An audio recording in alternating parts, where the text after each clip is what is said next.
অবশ্যই আপনাদের জানার কথা, যারা দৃষ্টিকে হেফাজত করতে পারেন না তারা এক পর্যায়ে অবৈধ সম্পর্কে জড়িয়ে যায়।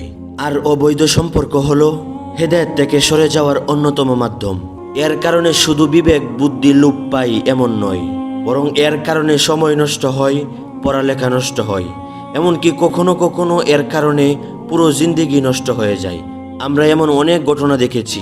আমরা কাউন্সিলিং করার সময় এমন অনেক কেস দেখেছি, এমনকি আমাদের কিছু বন্ধুর সাথেও এমন দেখেছি যে যারা অনেক মেধাবী ছিল, একাডেমিক ক্যারিয়ারের দিকে অনেক উন্নত হচ্ছিল, কেবল হারাম সম্পর্কের কারণে তার সব কিছুই শেষ হয়ে গেছে। পড়া শেষ, সব শেষ।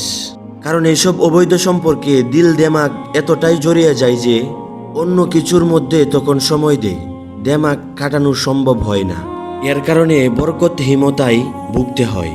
ইমাম ইবনে কাসির রহমাতুল্লাহি আলাইহির উক্তি রয়েছে, তাফসির ইবনে কাসিরে তিনি লিখেছেন, যে ব্যক্তি তার দৃষ্টিকে হেফাজত করবে আল্লাহ তার অন্তরকে আলোকিত করে দিবেন, তাকে গভীর দৃষ্টি সম্পূর্ণ করে তুলবেন। আর যে ব্যক্তি দৃষ্টিকে হেফাজত করবে না আল্লাহ তার অন্তর থেকে নূর উঠিয়ে নেন। ফলে অন্তরের মধ্যে ইলিম সংরক্ষণ করে রাখা অসম্ভব হয়ে যায়। এতে বরকত কমে যায়, মনোযোগ তো নষ্টই হয়, সাথে বরকতও কমে যায়। এই জন্য শায়েখ আবু বকর ইবনে সাইদ বলেছেন, দিনের তালেবে ইলমের জন্য জরুরি হলো দৃষ্টিকে হেফাজত করা। তালেবে ইলমের জন্য জরুরি হলো যখন সে দিনের জ্ঞান অর্জন করতেছে তখন এই ব্যাপারে একেবারেই নিজের দৃষ্টিকে হেফাজত করে রাখা।